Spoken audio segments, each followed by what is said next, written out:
70,000 لوگ ایسے ہیں جو بغیر حساب جنت میں جائیں گے، ان کا کوئی حساب نہیں ہوگا۔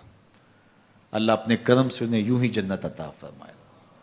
صحابہ نے عرض کی، یا رسول اللہ صلی اللہ علیہ وسلم وہ کون ہیں؟ تو آقا کریم نے ارشاد فرمایا، کانوا لا یکتوون، یہ وہ لوگ ہیں جو اپنے جسم پہ داغ نہیں لگاتے، مخصوص نشان جسم پہ لگا لیتے ہیں، یہ فلاں بزرگ کی نشانی ہے، یہ فلاں جو ہے وہ شہید کی نشانی ہے۔ اللہ نے جب تمہیں سالم الاعضاء پیدا کیا ہے تو اپنے بدن کو تم کیوں نشانی؟ اس نے ساری نشانیاں لگائی ہیں، اس کی نشانیاں اتنی پکی ہیں کہ اس نشانیوں میں فرق بھی نہیں لگتا نا۔ یہ تمہارے انگوٹھے کی نشانی ہے، 6 ارب انسانوں کو لے آؤ اور نشان انگوٹھا لے آؤ، کسی ایک کا بھی نہیں ملے گا۔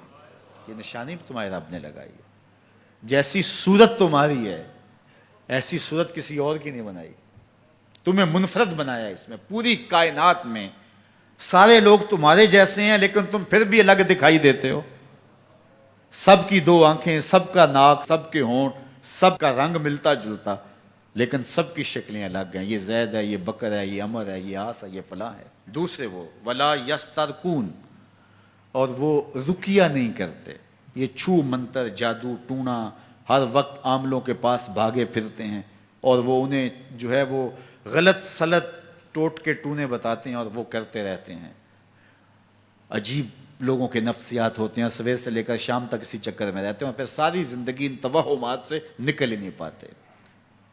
اللہ نے تمہیں پیسے دیے ہیں، نئی گاڑی تم نے خریدی ہے، چھوٹے بچے کا جوتا کیوں باندھ دیا آگے تم نے؟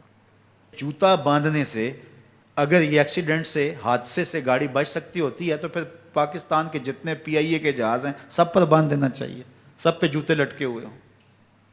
عجیب تم نے فلسفہ تراشا، کسی نے جو ہے وہ کالی رنگ کی پٹی باندھ دی نیچے، اس سے اس کو نظر نہیں لگے گی۔ گھوڑے کے پاؤں کے نیچے جو کھری لگی ہوئی ہوتی ہے، کچھ لوگوں نے اپنے گھروں میں وہ باندھی ہوئی ہوتی ہیں کہ اس سے ہمارے گھر کے اندر کوئی مصیبت نہیں آئے گی، کوئی تکلیف نہیں آئے گی۔ کسی نے ہنڈیا اپنے گھر کے اوپر الٹی رکھی ہوئی ہوتی ہے، یہ ہنڈیا بچا لے گی، اور میاں ہنڈیا کیا بچائے گی تجھے؟ اللہ کے قہر سے کچھ نہیں بچا سکتا۔ جب تمہارے اوپر کوئی مصیبت نازل ہونی ہے تو کچھ نہیں بچا سکتا۔ اگر بچنا چاہتے ہو تو پھر اللہ سے استغفار کرو، اللہ تعالیٰ کی تسبیح کرو، اللہ کی تحلیل کرو، میرے حضور پہ درود پڑھو، پھر دیکھنا کہ مصیبتیں ٹلتی ہیں یا نہیں ٹلتی ہیں۔ تو یہ خام خواہ کے رقیے اور یہ عامل لوگ جو ہیں ان کا تو کام ہی یہی ہے، ان کا کام چلتا ہے لوگ ذوف الاعتقادی میں مبتلا رہیں، اور یہ کہہ دیتے ہیں کہ آپ کے خاندان میں ایک منحوس عورت ہے، یہ اس کا کیا ہوا ہے، تو کوئی نہ کوئی منحوس تو پہلے ہی انہوں نے طے کر رکھی ہوتی ہے، فوراً ذہن وہاں جا کلک ہو جاتا ہے۔ اس کا نون سے نام شروع ہوتا ہے، اس کا کاف سے نام شروع ہوتا ہے، اس کا جیم سے نام شروع ہوتا ہے، تو پورے خاندان میں کسی کا نام کاف، نون یا جیم سے تو شروع ہوتا ہی ہوگا، یا دوستوں میں، تو فوراً ذہن جو ہے ادھر منتقل ہو گیا۔ اب یہ بابا جی نے بتا دیا ہے، ہاں اس نے یہ بات کی تھی، کچھ باتیں یاد آنے لگیں، اس کاف سے شروع ہونے والے نام کے ساتھ نفرت پیدا ہو گئی۔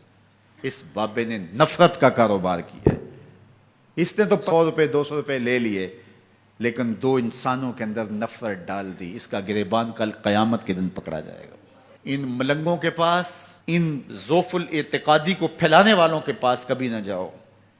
تمہیں مصیبت پڑی ہے، تمہیں لگ رہا ہے کہ شاید میرے اوپر جادو ہے، تو پڑھو نا سورہ بقرہ، جادو جڑ سے اکھڑ جائے گا۔ 40 دن اپنے گھر میں سورہ بقرہ پڑھو، برکت ہوگی۔ کہتے ہیں مولوی صاحب 40 دن تو نہیں پڑھی جا سکتی، 2.5 پارے، ہمیں کوئی تعویذ ہی کر دیں۔ ہم شارٹ کٹ چاہتے ہیں نا، روزانہ صبح 2.5 پارے سورہ بقرہ پڑھیں، یہ تو ہم سے نہیں پڑھی جائے گی، تو آپ کوئی تعویذ ہی لکھ دیں۔ کاروبار میں برکت نہیں، میں کہتا ہوں پڑھو نا سورہ واقعہ، 3 رکوع ہیں، برکت ہوگی۔ ہم کہتے ہیں ہمیں تعویذ ملنا چاہیے، بس وہ ہم گلے میں رکھ لیں، بٹوے میں رکھ لیں، پرس میں رکھ لیں، اور ہمارا کام ہو جائے، ہمیں کچھ بھی نہ پڑھنا پڑے، ہمیں وضو تک نہ کرنا پڑے، نماز نہ پڑھنی پڑے، اور برکت ہو جائے۔ ایسے برکت تو نہیں آتی۔ اس لیے چھوڑو ان کی جان، آؤ قرآن مجید پہ آؤ، آؤ سجدوں پہ آؤ، آؤ دعاؤں پہ آؤ۔